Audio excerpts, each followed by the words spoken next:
കടലും കായലും കനാലുകളും ചേർന്ന നമ്മുടെ കിഴക്കിന്റെ വെനീസ്, അതെ നമ്മുടെ ആലപ്പുഴ. ഈ ആലപ്പുഴയ്ക്ക് ഒരു വലിയ വാണിജ്യ ചരിത്രമുണ്ട് കേട്ടോ. ഈ കടലും ഈ കനാലുകളും ഈ കായലുകളും ഒക്കെ ചേരുന്ന ഒരു വാണിജ്യ പൈതൃകം. ആ പൈതൃകത്തെ കുറിച്ച് ഇന്നത്തെ ഹെറിറ്റേജ് ബൈറ്റ്സിലൂടെ നമുക്ക് അടുത്തറിയാം.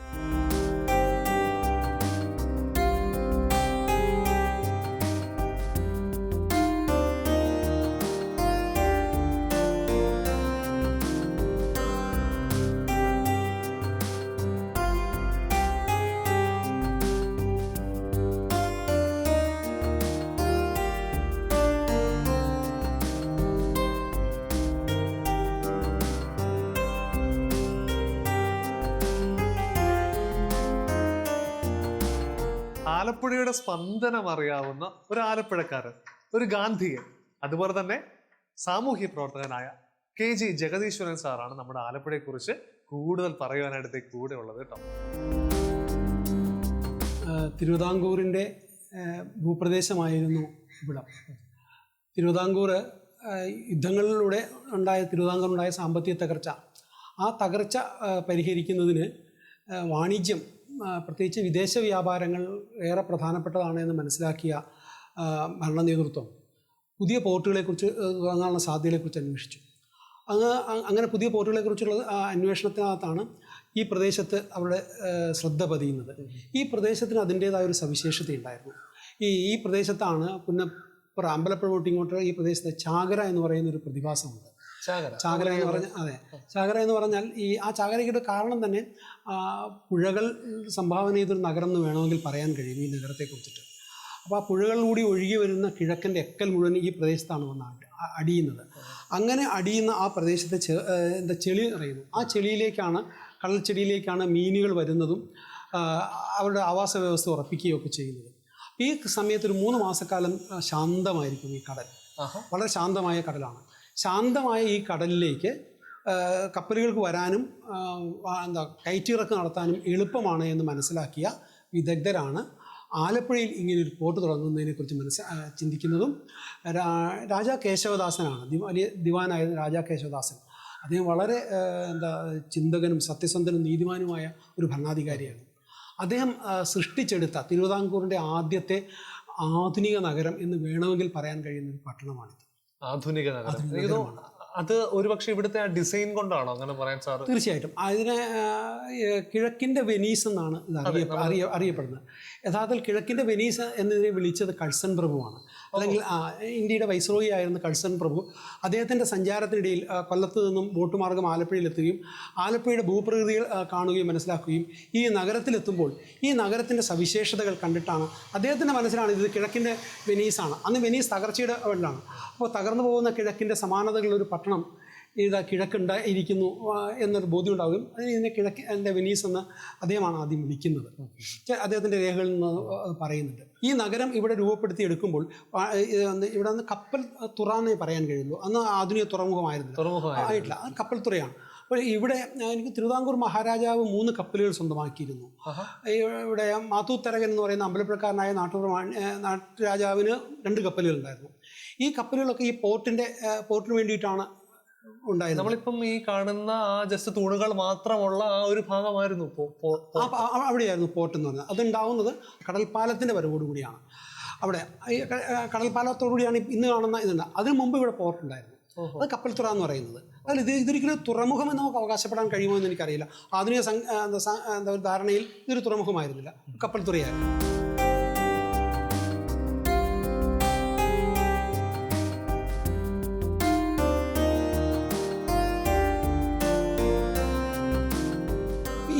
ഇവിടെ ഒരു നഗരം ഉണ്ടാവുന്നു, തുറമുഖം ഉണ്ടാവുന്നു, കപ്പൽത്തുറ ഉണ്ടാവുന്നു. അവിടെ വ്യവസായം ചെയ്യുന്നതിന് വേണ്ടിയിട്ട് നിരവധിയായ ആളുകളെ മഹാരാജാവ് ഇങ്ങോട്ട് കൊണ്ടുവരുന്നുണ്ട്, ദിവാൻ കൊണ്ടുവരുന്നുണ്ട്. കർണാടകയിൽ നിന്ന്, ആന്ധ്രയിൽ നിന്ന്, ഗുജറാത്തിൽ നിന്ന്, പാഴ്സി, അങ്ങനെ വിവിധ ജനവിഭാഗങ്ങളെ ഇന്ത്യയിലെമ്പാടുമുള്ള വ്യവസായികളായ കച്ചവടക്കാരായ ആളുകളെ ഇവിടെ കൊണ്ടുവന്നു നഗരത്തിൽ പാർപ്പിച്ചു. ഇത് ദിവാൻ വളരെ ബോധപൂർവം ചെയ്യുന്നൊരു കാര്യമാണ്. അവിടെ നിന്ന് ഇങ്ങോട്ട് സാധനങ്ങൾ ഇറക്കുമതി ചെയ്യാനും ഇവിടുന്ന് അങ്ങോട്ട് കയറ്റുമതി ചെയ്യാനും. പ്രധാനപ്പെട്ട കയറ്റുമതി എന്ന് ചോദിച്ചാൽ നമ്മുടെ കിഴക്കൻ മലകളിലുള്ള വനവിഭവങ്ങളും സുഗന്ധദ്രവ്യങ്ങളുമാണ് ആദ്യം ഈ പോർട്ടിലൂടെ കടത്തിയിരുന്നത്. നമ്മുടെ പ്രധാനപ്പെട്ട ഇറക്കുമതികൾ എന്ന് പറഞ്ഞാൽ അരി ഉണ്ടായിരുന്നു, വസ്ത്രങ്ങൾ ഉണ്ടായിരുന്നു, പുകയില ഉണ്ടായിരുന്നു, ഉഴുന്ന്, ചെറുപയർ, കടല, ഇത്തരം സാധനങ്ങളൊക്കെ ഇറക്കുമതി ചെയ്തിരുന്നു. അരി ഉണ്ടായിരുന്നു. 1861 വെള്ളപ്പൊക്ക കാലത്ത് തിരുവിതാംകൂറിനെ പിടിച്ചു കുലുക്കിയ വെള്ളപ്പൊക്കമാണ്. അന്ന് ഈ പോർട്ടാണ് ഏറ്റവും സഹായിച്ചത്. നമ്മുടെ ദാരിദ്ര്യത്തെ ഇല്ലാതാക്കുവാൻ സഹായിച്ചത് ഈ പോർട്ടാണ്. ഈ പോർട്ടിലൂടെയാണ് നമ്മൾ ഇത്ര നെല്ല് കൂടുതലായിട്ട് ഇപ്പൊ അരി നമ്മൾ ഇറക്കുമതി ചെയ്യുന്ന ഒരു സാഹചര്യം വന്ന സമയത്ത് അപ്പം ഈ ഇവിടെ ആലപ്പുഴ കുട്ടനാട് ആലപ്പുഴ കേരളത്തിന് നെല്ലറ ആയിരിക്കുമ്പോഴും മുഴുവൻ ആ പ്രദേശത്തേക്കുള്ള ആളുകൾക്ക് എത്തിക്കുവാൻ വേണ്ട അരി പ്രത്യേകിച്ച് പ്രതിസന്ധിയുടെ കാലഘട്ടത്തിൽ അരി ഇറക്കുമതി ഉണ്ട്. 1861 പ്രളയവുമായി ബന്ധപ്പെട്ടുകൊണ്ട് വലിയ തോതിൽ അരി ഇറക്കുമതി ചെയ്ത ഇതൊക്കെ രേഖകളിലുണ്ട്, കാണാൻ കഴിയുന്നുണ്ട്. അങ്ങനെ ഈ നഗരത്തിൻ്റെ ഇങ്ങനെ രൂപപ്പെടുത്തിയെടുത്ത നഗരത്തിൻ്റെ ഏറ്റവും വലിയ സവിശേഷതയായിട്ട് ഞാൻ കാണുന്നത് ഒന്ന് തൊഴിൽ കേന്ദ്രീകൃതമായൊരു നഗരമായിരുന്നു. പോർട്ടിലേക്കുള്ള കയറ്റി ഇറക്കുമതി തൊഴിലാളികൾ ഈ പോർട്ടിലേക്ക് സാധനങ്ങൾ കൊണ്ടുവരുന്നതിന് വേണ്ടിയിട്ട് ഈ നഗരത്തിൽ 2 കനാലുകൾ സൃഷ്ടിച്ചെടുക്കുകയുണ്ടായി. അതിനുവേണ്ടി മാത്രം അത് കിഴക്കുന്ന വരുന്ന പുഴകളിലൂടെ അല്ലെങ്കിൽ നദികളിലൂടെയും തോടുകളിലൂടെയും കടത്തിക്കൊണ്ടുവരിക. അന്ന് പ്രധാനമായിട്ടും സാധനങ്ങൾ കൊണ്ടുപോകാനായിട്ട് നമ്മൾ ഉപയോഗിച്ചിരുന്നത്, ഇന്നിപ്പോൾ ലോറിയും മറ്റു സൗകര്യം ട്രെയിനും ഒക്കെ ഉണ്ട്, അന്ന് അതില്ലല്ലോ. അന്ന് ഏറ്റവും ജലമാർഗത്തിലൂടെയാണ് സാധനങ്ങൾ കൊണ്ടുപോകാൻ ഉപയോഗിച്ചത്. അപ്പോൾ അത് ആലപ്പുഴ പോർട്ടിലേക്ക് സൗകര്യപൂർവ്വം കൊണ്ടുവരാൻ വേണ്ടിയിട്ടാണ് നമ്മൾ ഈ 2 തോടുകൾ ഉണ്ടാക്കുന്നത്. ഇത് ഒന്ന് വാണിജ്യ കൊമേഴ്ഷ്യൽ കനാൽ. ആ കൊമേഴ്ഷ്യൽ കനാലിൻ്റെ എൻഡിലാണ് നമ്മൾ ഇരിക്കുന്നത്. അപ്പുറത്തൊരു വാടക കനാലുണ്ട്. വാട എന്ന് പറഞ്ഞാൽ അതിർത്തിയാണ്, കരപ്പുറത്തിൻ്റെ അതിർത്തി. ആ വാടക കനാൽ ശരിക്കും തിരുവിതാംകൂറിൻ്റെയും കരപ്പുറത്തിൻ്റെയും തമ്മിൽ അതിർത്തിയായിരുന്നു. ആ അതിർത്തിയിലൊരു തോട് ഇട്ടിട്ടുണ്ട്. അപ്പോൾ വാടക കനാലും കൊമേഴ്ഷ്യൽ കനാലും, ഈ 2 കനാലുകൾ കിഴക്ക് പടിഞ്ഞാറായിട്ട് കിടക്കുകയാണ്. ഈ 2 കനാലുകളെയും തമ്മിൽ ബന്ധിപ്പിക്കുന്ന 3 തോടുകൾ. ആ 3 തോടുകൾ വഴിയാണ് ഇതിനകത്ത് സഞ്ചാരം രൂപപ്പെടുത്തിയെടുക്കുന്നത്. ചരക്കുകൾ അങ്ങോട്ടും ഇങ്ങോട്ടും കൊണ്ടുപോകാൻ രൂപപ്പെടുന്നത്. അപ്പോൾ കിഴക്കുന്ന് വരുന്ന സാധനങ്ങൾ ഈ കനാലുകൾ വഴി ഇവിടെ കൊണ്ടുവന്ന് ഈ കനാലുകൾ അവിടുന്ന് ഉപ്പൂട്ടി കനാൽ എന്ന് പറയുന്നുണ്ട്. ഇതിനെ ഉപ്പൂട്ടി കനാൽ വന്നിട്ട് തീരത്തേക്ക് വരുന്നുണ്ട്. ഒരു ചെറിയ ജലാശയം പോലെ ഇപ്പോഴും കിടപ്പുണ്ട്. അവിടെ നിന്നാണ് നേരെ പോർട്ടിലേക്ക്, അതായത് പിന്നീട് സ്ഥാപിച്ച കടൽപ്പാലത്തിലേക്ക് സാധനങ്ങൾ പോകുന്നത്. ആ കടൽപ്പാലം വരുന്നതോടുകൂടി പോർട്ട് ശരിക്കും പോർട്ടായി മാറുകയാണ് ചെയ്യുന്നത്. 3 ക്രെയിനുകൾ സ്ഥാപിച്ചു. അപ്പോൾ ഇവിടുന്ന് ട്രോളികളിൽ ക്രെയിനിൻ്റെ അടുത്ത് എത്തിക്കുന്ന സാധനങ്ങൾ അവിടുന്ന് നമ്മൾ ക്രെയിനുകൾ ഉപയോഗിച്ച് പത്തേമാരികൾ നല്ല ശരിക്കും ചിലങ്കുകൾ എന്നാണ് ചിലങ്കുകൾ. ആ ചിലങ്കുകളിലേക്ക് ഇറക്കി കൊടുക്കുന്നു. ആ ചിലങ്കുകൾ ടഗ് ചെയ്തിട്ട് 2 ടഗ് ഉണ്ടായിരുന്നു ആലപ്പുഴ പോർട്ടിൽ, ഇപ്പോൾ ഉണ്ടോയെന്ന് എനിക്കറിയില്ല. ആ 2 ടഗ് ചെയ്ത് പുറംകടലിൽ കിടക്കുന്ന കപ്പലുകളിലേക്ക് കൊണ്ടുപോയും കപ്പലുകൾ അവരുടെ ക്രെയിൻ ഉപയോഗിച്ച് ഈ സാധനങ്ങൾ ചെയ്യുന്നു. തിരിച്ച് അൺലോഡ് ചെയ്യുന്നതും അങ്ങനെ തന്നെയായിരുന്നു. അപ്പോൾ ആ രീതിയിലാണ് കയറ്റിറക്ക്. കടൽ തീരത്ത് കുറച്ച് മാറിയാണ് നങ്കൂരം എടുത്തത്. അവിടുന്ന് ഈ ചിലങ്കകൾ അതുവഴിയാണ് ഈ പറയുന്ന പത്തേമാരിയേക്കാൾ വലുതായിരുന്നു ചിലങ്കുകൾ എന്ന് പറയുന്നത്. അപ്പോൾ കൂടുതൽ സാധനങ്ങളെ അതിനകത്ത് കൊണ്ടുപോകാൻ കഴിയുമായിരുന്നു. അങ്ങനെ കയറ്റിറക്ക് സുഗമമായി നടത്തിയിരുന്നു. അതുകൊണ്ട് സാറേ ആ പോർട്ട് മ്യൂസിയം ഇപ്പോൾ അവിടെ ഇരിക്കുന്നത്. അതെ, പോർട്ട് മ്യൂസിയം ഒക്കെ അതിൻ്റെ ഒരു പൈതൃകം, ആലപ്പുഴയുടെ മഹത്തായ ഒരു പൈതൃകം. ആ പൈതൃകം മാർക്കറ്റ് ചെയ്യാന്നുള്ളത് തന്നെയാണ്. അത് ആധുനിക മനുഷ്യൻ ചെയ്യുന്നത്. തൊട്ടപ്പുറത്ത് വേറൊരു സിഗ്നൽ മ്യൂസിയം. അതെ, ആ പോർട്ടിന്റെ തുടർച്ചയായിട്ടാണ് സിഗ്നൽ മ്യൂസിയം ഉണ്ടാകുന്നത്. ആ സിഗ്നൽ മ്യൂസിയം കേവലം ഇവിടെ വരുന്നവർക്ക് വേണ്ടിയിട്ട് മാത്രമല്ല, പുറംകടലിലൂടെ സഞ്ചരിക്കുന്നവർക്കൊക്കെ അതും ആ കാലഘട്ടത്തിൽ ഉണ്ടായിരുന്നതാണ്. പിന്നെ പ്രധാനമായിട്ടും നമ്മൾ ലൈറ്റ് ഹൗസ്. പക്ഷേ ദക്ഷിണദേശത്തെ ആദ്യത്തെ ലൈറ്റ് ഹൗസ് ആണ്. അത് ആലപ്പുഴയ്ക്ക് സ്വന്തം. അത് ആലപ്പുഴയ്ക്ക് സ്വന്തമാണ്. അത് കപ്പൽ സഞ്ചാരികളെ ഏറെ സഹായിച്ചിട്ടുള്ളതാണ്. ഈ തുറമുഖത്തിൻ്റെ അനിവാര്യമായിരുന്നു ഇതെന്നുള്ളത്. ഇത് ലൈറ്റ് ഹൗസും തുറമുഖവും കനാലുകളും കൂടി രൂപപ്പെടുത്തിയെടുത്താണ് ഈ നഗരം എന്ന് പറയുന്നത്.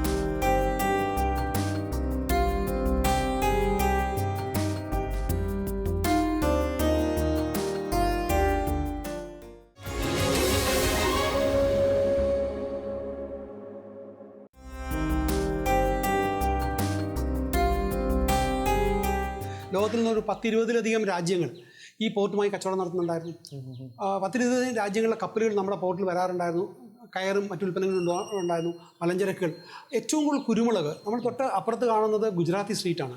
അവിടെ ഒരു കാലത്ത് ഈ ബീച്ചിലോട്ട് പോകുമ്പോഴത്തേക്ക് കുരുമുളകിൻ്റെ മണം കൊണ്ട് നമുക്ക് നടക്കാൻ കഴിയുമായിരുന്നു. പിന്നെ കയറ്, കുരുമുളക്, തേക്ക് തടിയിൽ സാറ് നമ്മള് ഓഫ് ദ റെക്കോർഡിൽ നമ്മൾ പറഞ്ഞിരുന്നു, എനിക്കൊന്ന് ഓക്കുമരം വിട്ടിട്ട് തേക്കുമരം എടുത്ത അതായത് യൂറോപ്പിലെ കപ്പലുകൾ നിർമ്മിച്ചത് ഓക്കിന്റെ തടിയിലായിരുന്നു. അപ്പോൾ ഓക്ക് തടിയേക്കാൾ മെച്ചപ്പെട്ട രീതിയിൽ കപ്പലുകൾ ഉണ്ടാക്കുവാൻ തേക്കിന് കഴിയും എന്നുള്ളത് അറബികളാണ് തെളിയിക്കുന്നത്. ആദ്യം യൂറോപ്യന്മാർ സമ്മതിച്ചില്ലെങ്കിലും തേക്കിൻ്റെ പ്രാധാന്യം അറബികളിലൂടെ ബോധ്യപ്പെട്ട യൂറോപ്യന്മാർ ഉണ്ടായി. അതുകൊണ്ടാണ് തേക്ക് കിഴക്ക് മലകളിൽ നിൽക്കുന്ന തേക്കും തടി വെട്ടിക്കൊണ്ടുവന്ന് നമ്മുടെ പോർട്ടിലൂടെ ചെയ്തത്. പിന്നീട് കൊച്ചിയിലൂടെ ഒരുപാട് തേക്കും തടികൾ കടന്നു പോയിട്ടുണ്ട്. അപ്പോൾ യഥാർത്ഥത്തിൽ ഈ പ്രദേശത്തിൻ്റെ അല്ലെങ്കിൽ തിരുവിതാംകൂറിൻ്റെ തന്നെ വനവിഭവങ്ങളുടെയും പരമ്പരാഗത ഉൽപ്പന്നങ്ങളുടെയും പ്രാധാന്യം തിരിച്ചറിഞ്ഞ് ഇംഗ്ലീഷുകാരാണ് ഇവിടെ വന്നതും അതിനെ സുസംഘടിതമായി മാറ്റുന്നതും ഒരു ഫാക്ടറി മോഡലിലേക്ക് വളർത്തുന്നതും ഒക്കെ അവർ തന്നെയാണ്. സാർ, പിന്നെ എന്തുകൊണ്ടായിരിക്കാം ഈ പോർട്ട് അത് പോപ്പുലറൈസ് ചെയ്യപ്പെടുക അല്ലെങ്കിൽ അത് കുറച്ചുകൂടി വികസനം ഉണ്ടാവുകയോ ഒന്നും ചെയ്യാതെ? അതിന് ചരിത്രപരമായൊരു കാരണമുണ്ട്. ഒന്ന്, ഞാൻ നേരത്തെ പറഞ്ഞ പോലെ ഇതൊരു തുറമുഖമാണെങ്കിലും പുറംകടലിലേക്ക് കപ്പലിന് അടുക്കാൻ കഴിയുമായിരുന്നല്ലോ. പക്ഷേ പുതിയ കൊച്ചിൻ പോർട്ടുണ്ടായപ്പോൾ വളരെ പ്രകൃതി സൗഹൃദമായ ഒരു പോർട്ടുണ്ടായി. കയറ്റിയിറക്കി എളുപ്പമായി. കപ്പലിൽ നിന്ന് നേരിട്ട് കരയിലേക്കും കരയിൽ നേരിട്ട് കപ്പലിലേക്കും കയറ്റാൻ കഴിയുന്ന ആധുനിക സൗകര്യങ്ങളുള്ള കൊച്ചിൻ പോർട്ടുണ്ടായി എന്നുള്ളത് ഈ പോർട്ടിൻ്റെ ഒരു പ്രാധാന്യം കുറയ്ക്കുകയുണ്ടായി. എന്ന് മാത്രമല്ല, റെയിൽവേ വന്നതോടുകൂടി കിഴക്കുന്നുള്ള മലഞ്ചരക്കുകളും സാധനങ്ങളും വളരെ എളുപ്പം റെയിൽവേയിലൂടെ കൊച്ചിയിൽ എത്തിക്കാൻ കഴിയുന്നൊരു സാഹചര്യം ഉണ്ടാകുന്നു. അതുപോലെ തന്നെ ആലപ്പുഴയും കൊച്ചിയും തമ്മിൽ ബന്ധിപ്പിക്കുന്ന അരൂർ കുറ്റി പാലം വരുന്നു. എനിക്കൊന്നു ഇപ്പം നമ്മൾ വാണിജ്യ കേന്ദ്രമെന്ന് പറഞ്ഞിരുന്ന ആലപ്പുഴ എനിക്കൊന്നു ഇപ്പൊ കുറച്ചുകൂടെ ടൂറിസം, കുറച്ചുകൂടെ വിനോദസഞ്ചാര അല്ലെ, ആ ഒരു മേഖല എനിക്കൊന്ന് ഇനിയും വളരാൻ സാധിക്കുമെന്ന് തോന്നി. ഇതെല്ലാം ഇപ്പോൾ അവശേഷിപ്പുകൾ ഉള്ളത്. അതെ, ഒന്ന് ഞാൻ ആലപ്പുഴയ്ക്ക് മഹത്തായ ഒരു പൈതൃകമുണ്ട്. ആ പൈതൃകത്തെ മനോഹരമായി മാർക്കറ്റ് ചെയ്യുന്നത് അത് തന്നെയല്ല. ഒരുപക്ഷെ ലോകത്ത് ഇത്രയും മനോഹരമായ നഗരങ്ങളുണ്ടോയെന്ന് എനിക്കറിയില്ല. ഈ തോടുകളും കനാലുകളും അതുപോലെ തന്നെ അത് ചെന്ന് ചേരുന്ന പുന്നമട കായലും പള്ളാത്തുരുത്തി ആറും അതിനങ്ങോട്ടുള്ള ബാക്ക് വാട്ടർ എന്ന് പറയുന്ന മനോഹരമായത്, ബാക്ക് വാട്ടറിൻ്റെ എൻട്രി പോയിൻ്റായിട്ട് ആലപ്പുഴ വളരേണ്ടതുണ്ട്. എൻട്രി പോയിൻ്റ് തന്നെയാണ്. അങ്ങനെ ബാക്ക് വാട്ടറിലേക്ക് വരുന്ന ആളുകൾ 2 ദിവസം ബാക്ക് വാട്ടർ ആസ്വദിച്ച് കരയിലോട്ട് വന്നു കഴിഞ്ഞാൽ 2-3 ദിവസം ഇവിടെ നടക്കാൻ കഴിയണം. അപ്പോൾ അവർ കാഴ്ചകൾ ഉണ്ടാവണം. തീർച്ചയായിട്ടും അവർക്ക് കാഴ്ചകൾ കൊടുക്കാൻ കഴിയുന്നൊരു പൈതൃകം ഞങ്ങളുടെ കൈവശമുണ്ട്. ആ പൈതൃകങ്ങളെ പ്രോപ്പറായിട്ട് പ്ലേസ് ചെയ്ത് മാർക്കറ്റ് ചെയ്യാൻ കഴിഞ്ഞാൽ ആലപ്പുഴയിൽ സമ്പന്നമായൊരു ടൂറിസം സംസ്കാരം ഉണ്ടാവുക തന്നെ ചെയ്യും. എനിക്കൊന്നും അതിന്റെ ഒരു വലിയ ഉത്തമ ഉദാഹരണമാണ് മുസിരിസ് അല്ലേ? ഈ ഒരു പദ്ധതി മുസിരിസ് 20 പ്രത്യേകിച്ച് ഡോക്ടർ തോമസ് ഐസക് മിനിസ്റ്റർ ആയിരിക്കുന്ന സമയത്ത് അദ്ദേഹം ആലപ്പുഴക്കാരൻ MLA ആയിരുന്നു. അദ്ദേഹം വളരെ മനോഹരമായിട്ടാണ് മുസിരീസ് പ്രോജക്റ്റ് 10-20-ലധികം മ്യൂസിയങ്ങളാണ് കൊണ്ടുവന്നത്. ആ മ്യൂസിയങ്ങളിലൂടെ അദ്ദേഹം, ഞാൻ നേരത്തെ പറഞ്ഞ പോലെ, ബാക്ക് വാട്ടറിൽ നിന്നും കരയിലോട്ട് കയറുന്ന മനുഷ്യർക്ക് കുറേ കാഴ്ചകൾ കൊടുത്താൽ 2-3 ദിവസം കൂടി അവർ ഇവിടെ താമസിക്കും. അങ്ങനെ കാഴ്ചകൾ കൊടുക്കാനുള്ളൊരു പൈതൃകം ഞങ്ങൾക്കുണ്ട്. അതിനെ പ്രോപ്പറായിട്ട് മാർക്കറ്റ് ചെയ്യാന്നുള്ളതായിരുന്നു മുസിരീസിൻ്റെ ഒരു ആലപ്പുഴയുടെ ലക്ഷ്യം.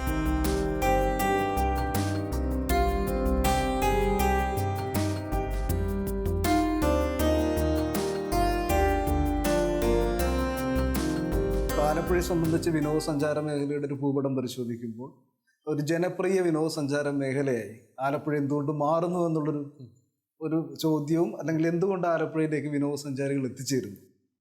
അത് ആലപ്പുഴയുടെ ഒരു പ്രകൃതി സൗന്ദര്യം, അതിൻ്റെ ഒരു സാംസ്കാരിക പൈതൃകം, അതിൻ്റെ ഒരു വാണിജ്യ ചരിത്രം, ഇതെല്ലാം എക്സ്പ്ലോർ ചെയ്യാൻ, അതോടൊപ്പം തന്നെ ആലപ്പുഴയുടെ തനത് രുചിവിഭവങ്ങളുണ്ട് ആലപ്പുഴയ്ക്ക്.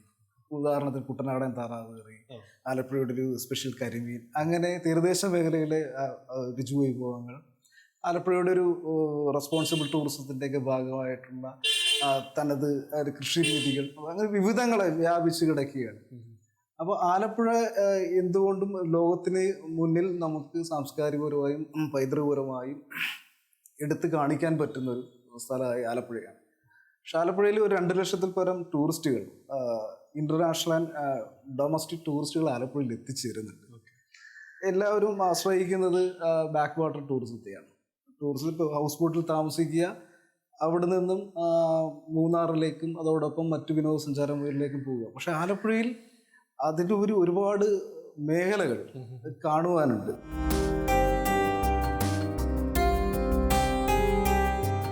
നിലവിൽ ഇപ്പോൾ പോർട്ട്, അതിൻ്റെ ഒരു അവശേഷിപ്പുകൾ ഇപ്പം നിലവിലുള്ളത്, ഇപ്പോൾ ഉദാഹരണത്തിന് ഈ ചരക്കുകൾ തുറമുഖത്തിലേക്ക് നമ്മുടെ കൊണ്ടുവരുമ്പോൾ റെയിലുകൾ വഴിയാണ് നമ്മളിപ്പോൾ നിൽക്കുന്ന പാണ്ഡ്യശാലകളടക്കം ഇത് സ്റ്റോർ ചെയ്ത് വെച്ചിട്ടാണ് ഇവിടുന്ന് കനാലുകൾ വഴി കൊണ്ടുപോകുന്നത്. ആ റെയിലുകളുടെ ശേഷി നമ്മൾ സൂക്ഷിച്ച് മ്യൂസിയത്തിന്റെ ഭാഗമായിട്ട് വരുവാൻ വേണ്ടി നമ്മൾ വെച്ചിട്ടുണ്ട്. അതോടൊപ്പം അതിന്റെ ചരിത്ര രേഖകളും കപ്പലുകൾ ഇവിടെ നങ്കൂരോടുമ്പോൾ അതിന്റെ രേഖകളടക്കം നമ്മൾ ശേഖരിച്ച് വെച്ചിട്ടുണ്ട്. ഇപ്പൊ ആലപ്പുഴയുടെ പോർട്ട് മ്യൂസിയം കേരളത്തിലെ നാവിക മേഖലയിൽ അല്ലെങ്കിൽ ഒരു പോർട്ടിന്റെ ചരിത്രം കൂടെ ആലേഖനം ചെയ്യപ്പെടുന്ന അല്ലെങ്കിൽ ജനങ്ങളുമായിട്ട് സംവദിക്കുന്ന ഒരു ഇന്ററാക്റ്റീവ് സെക്ഷൻ കൂടെ ഉൾപ്പെടുന്ന ഒരു മ്യൂസിയമാണ് പോർട്ട് മ്യൂസിയം. അതിന്റെ ഭാഗമായിട്ടാണ് നമ്മൾ ആ ഷിപ്പ് ബീച്ചിൽ സ്ഥാപിച്ചിരിക്കുന്നത്. അത് ഇന്ത്യൻ നേവിയുടെയാണ്. ഇന്ത്യൻ നേവി നമുക്ക് ഈ മ്യൂസിയത്തിന്റെ ഭാഗമായി ഏറ്റവും സ്നേഹത്തോടെ കൈമാറിയതാണ്. അത് ഇൻഫാക്ട് T-81 എന്ന് പറയുന്ന ഇന്ത്യയുടെ വാർഷിപ്പാണ്. ഡീകമ്മീഷൻ ചെയ്ത ഷിപ്പാണ്.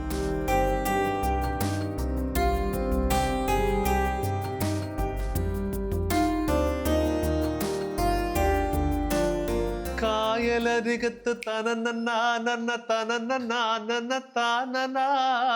അതെ, നമ്മൾ ഈ വിദേശികളൊക്കെ ആലപ്പുഴയിലേക്കൊക്കെ എത്തുന്നുണ്ട്. ഇവിടുത്തെ സൗന്ദര്യം ആസ്വദിക്കുന്നു, കൂടെ രുചികളും ആസ്വദിക്കുന്നുണ്ട്. എന്നാ പിന്നെ ഹെറിറ്റേജ് ബൈറ്റ്സിന് ആ രുചി ഒന്ന് ആസ്വദിക്കാം. വാ.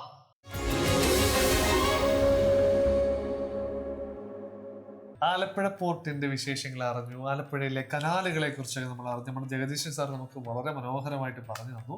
ഇതേ അവിടെ തന്നെ ആലപ്പുഴ നഗരത്തിൽ തന്നെ കാഞ്ഞിരംചിറ എന്ന സ്ഥലത്ത് നമ്മുടെ സന്ധ്യ ചേച്ചിയുടെ വീട്ടിലാണ് കേട്ടോ നമ്മൾ ഹെറിറ്റേജ് ബൈറ്റ്സ്. സന്ധ്യ ചേച്ചി നമസ്കാരം. നമസ്കാരം. ഞങ്ങൾ ഇന്ന് പോർട്ടിന്റെ വിശേഷങ്ങളൊക്കെ അറിഞ്ഞ് നിങ്ങൾ എത്രമാത്രം നിങ്ങളുടെ ആലപ്പുഴ നഗരത്തെ ആലപ്പുഴ നിവാസികൾ സ്നേഹിക്കുന്നു ഞങ്ങൾ മനസ്സിലാക്കി. കാര്യം ബീച്ചിനോട് ചേർന്ന് മനോഹരമായിട്ടുള്ള ഒരു സ്ഥലത്താണ് പോർട്ട് നിൽക്കുന്നത്. പഴയ കടൽപ്പാലമൊക്കെ കണ്ടു. അപ്പോൾ ഞങ്ങൾ ഈ ഹെറിറ്റേജ് ബൈറ്റ്സിൽ ഒരു ഫുഡ്, ഒരു രുചി ഞങ്ങളുടെ പ്രിയപ്പെട്ട പ്രേക്ഷകർക്ക് സമ്മാനിക്കണം. ഇപ്പൊ ഈ കാഞ്ഞിരംചിറയില് വന്ന് സന്ധ്യ ചേച്ചിട്ട് ചോദിച്ചാൽ നല്ലൊരു ഫുഡ് ഉണ്ടാക്കി തരുമെന്ന് പറഞ്ഞു. ആണോ? ഒരു നല്ല ഫുഡ് നമുക്ക് കൊടുക്കാം. ഒരു സന്തോഷമായിട്ട് ഞങ്ങൾ തരും ഇല്ലയോ? നല്ല ഫുഡ് തരും. എന്തോ ഫുഡാ ഞങ്ങൾക്ക് ഇന്ന് മീൻ തേങ്ങാപ്പാലിൽ വെച്ചത്. മീൻ തേങ്ങാപ്പാൽ വെച്ചത്. അത് ഏത് മീനും ചെയ്യാം നമുക്ക്. ഇന്ന് ഞാൻ ഇവിടെ ചെയ്യാൻ പോകുന്ന മാച്ചാൻ വെച്ചിട്ട് ഒരു തേങ്ങാപ്പാലിൽ മാച്ചാൻ. അമ്മാച്ചനല്ല, മാച്ചാൻ. ഇവിടങ്ങളിൽ അങ്ങനെ, അവിടെയൊക്കെ എന്താ പറയുന്നത് വേറെ പേരുണ്ടോ?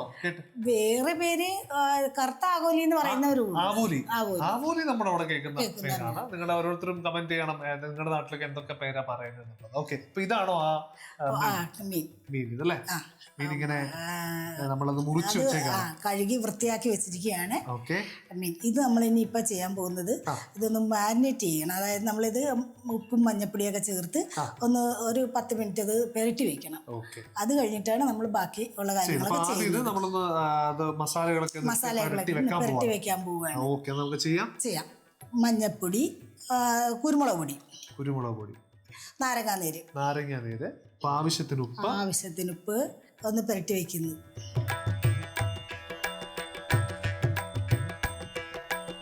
എത്ര മിനിറ്റ് വെയിറ്റ് ചെയ്യണം? ഒരു 10 മിനിറ്റ് ഒന്ന് ഇതെല്ലാം ഒന്ന് പിടിക്കാനായിട്ട് 10 മിനിറ്റ് നമുക്ക് വെയിറ്റ് ചെയ്യാൻ പോകും.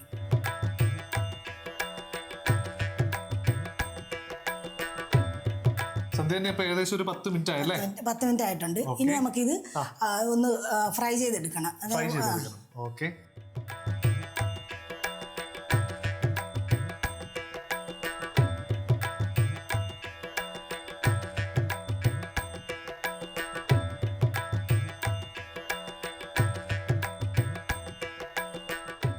ഇതിൻ്റെ ഈ മീൻ നമ്മളിപ്പോൾ പൊരിച്ച എണ്ണയിൽ തന്നെയാണ് നമ്മളിത് ഇനി സ്വല്പം കൂടെ എണ്ണ, ഒരു 2 സ്പൂൺ എണ്ണയും കൂടെ ഒഴിക്കുന്നു. അടുത്ത പ്രോസസ് എന്താണ്? അതിനുള്ളിൽ നമ്മൾ ഇതിനകത്ത് ലേശം മസാല ചേർക്കേണ്ടതുണ്ട്. അപ്പം അതാദ്യം അതിനായിട്ട് നമ്മളൊരു 4 ഏലക്ക, പിന്നെ ഒരു 3 ഇഞ്ച് ഒരു കറുവാപ്പട്ട, ഒരു 7 ഗ്രാം, ലേശം ഒരു ബേ ലീഫ് കീറിയിട്ട് നമ്മൾ ഇതിനകത്തോട്ട് അതൊന്ന് ഇതായി മസാല മണം മരുന്ന് കഴിയുമ്പോൾ നമ്മൾ അതിലേക്ക് ഇഞ്ചി അരിഞ്ഞു വെച്ചത് ഒരു ലേശം കുരുമുളക് പൊടി. ഇനി നമ്മൾ ആദ്യം തീ ഒന്ന് കുറച്ചേക്കുക. ഇപ്പം ഇനി ഇതിലേക്ക് ലേശം വേപ്പൽ നമ്മൾ അവസാനം ചേർക്കുന്നുണ്ട്. എന്നാൽ ഇപ്പം ഇതിന് ഒരു ലേശം വേപ്പില നമ്മളിപ്പോൾ ഇടുകയാണ്. കറിവേപ്പില അല്ലേ? ഒരു നുള്ളു കറിവേ ഒരു തണ്ട് വേപ്പില ഇട്ടു. ഇനി ഇതിലേക്ക് നമ്മൾ സവോള ഇടുക. എത്ര സവോള അരിഞ്ഞു വെച്ചാൽ കാണും? ഇതിപ്പോൾ ഒരു 2 സവോള ഉണ്ടാവും. ഒരു 1/2 കിലോ മീനല്ലേ ഉള്ളൂ. 2 സവോള സ്ലൈസ് ആക്കിയത് ചെറുതായിട്ട് വാടി വരുമ്പോൾ തന്നെ നമ്മൾ വീണ്ടും പച്ചമുളകും വെളുത്തുള്ളി ഇടുന്നുണ്ട്.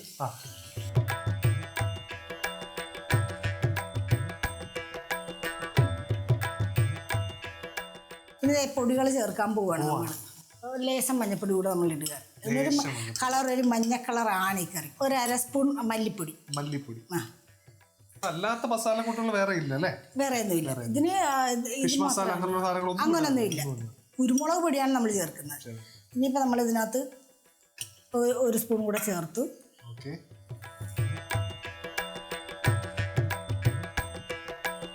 നമ്മൾ ഇതിലേക്ക് 2ാം പാൽ ഒഴിക്കാൻ പോവാണ്. 2ാം പാൽ ഒഴിച്ച് കഴിഞ്ഞിരിക്കുകയാണ്. ഇതിനൊരു തിള വന്നു കഴിഞ്ഞിട്ട് നമ്മൾ ഇതിലേക്ക് മീൻ ഇടുന്നു.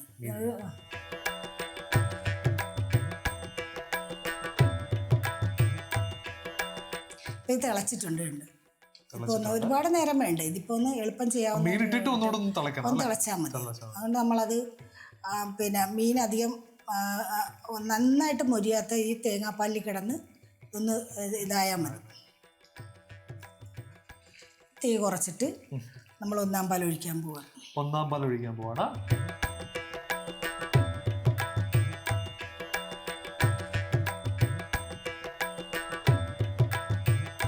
ഇത് തിളക്കണ്ട. തിള ഇങ്ങനെ വന്ന് ചൂടായാൽ മതി തേങ്ങാപ്പാലിൻ്റെ. 2ാം പാൽ തിളക്കണം, പക്ഷെ 1ാം പാൽ തിളക്കേണ്ട ആവശ്യമില്ല. ഒന്ന് ചൂടായാൽ മതി. ഇനി ഇതിനകത്ത് ചെറുതായിട്ട് തിള വന്നിട്ടുണ്ട്. ഇനി ഇതിനകത്ത് നമ്മൾ വേപ്പില നിറയെ ഇടണം. ഇച്ചിരി കൂടുതൽ. നമ്മുടെ വേപ്പിലയുണ്ട് കിട്ടുന്നത്. അത് നല്ല മണമായിരിക്കും. അപ്പോൾ അത് ഇടുക. ഇനി ഇതിൻ്റെ പുറത്തേക്ക് നമ്മൾ തക്കാളി അരിഞ്ഞത് ഇടുകയാണ്. ഇതിലേക്ക് ഇനി സ്വല്പം പച്ച വെളിച്ചെണ്ണയും കൂടെ ഒഴിച്ച്. ഇത് പക്ഷേ ഒരു ഉടനെ നമ്മൾ വെച്ച് അത്ര നമ്മളൊരു 1/2 മണിക്കൂറൊക്കെ വെച്ച് കഴിഞ്ഞ് എടുക്കുവാണെങ്കിൽ നല്ല ക്ഷമയില്ല. ടേസ്റ്റ് ചെയ്യാൻ.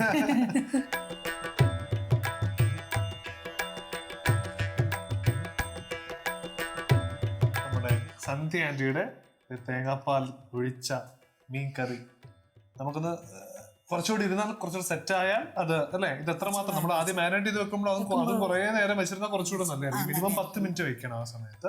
അപ്പം എന്തായാലും നമുക്കിതൊന്ന് തേങ്ങാപ്പാൽ ഒഴിച്ചുകൊണ്ട് നമുക്കിതിൻ്റെ മീൻ വെച്ച് നോക്കാം. ചൂടുണ്ട്, ഊതിക്കോ.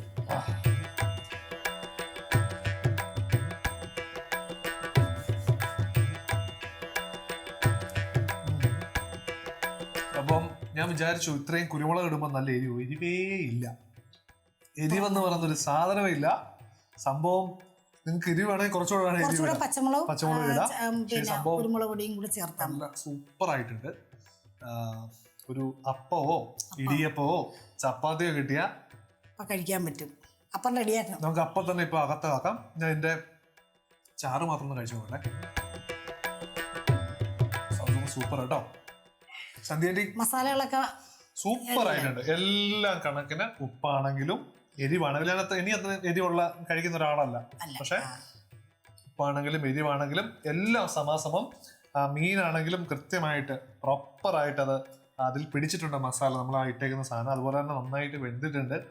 സൂപ്പർ ആയിട്ടുണ്ട്. ഒന്നും പറയാനല്ല. ഇത് കിട്ടിയാൽ വേണമെങ്കിൽ ഒരു 10 ചപ്പാത്തി കഴിക്കാം. അപ്പം ഉണ്ടാകാം. അപ്പൊ എന്തായാലും സന്ധ്യ ആന്റി നിങ്ങൾക്ക് സമ്മാനിച്ച ഈ ഒരു മീൻ തേങ്ങ അരച്ച പാല് ഏത് മീനും വെക്കാം. അയിലയോ ആവോലിയോ ഇങ്ങനെ എടുക്കാൻ പറ്റുന്ന ആവോലിയും പിന്നെ നെമ്മീനും ഒക്കെ ആണെങ്കിൽ കുറച്ചുകൂടെ സൂപ്പർ ആയിരിക്കും. സൂപ്പർ ആയിട്ടുണ്ട്. എല്ലാവരും ഇത് ട്രൈ ചെയ്യണം. അത്രയ്ക്ക് അടിപൊളിയാണ് കേട്ടോ. അപ്പം താങ്ക് യു സന്ധ്യ ആന്റി, നമ്മുടെ ഹെറിറ്റേജ് വൈബ്സിന്റെ എപ്പിസോഡ് ഇത്രയും നല്ലൊരു ഡിഷ് സമ്മാനിച്ചതിൽ. അപ്പൊ അടുത്ത എപ്പിസോഡിൽ കണ്ടുമുട്ടാം. അതുവരേക്കും നന്ദി, നമസ്കാരം.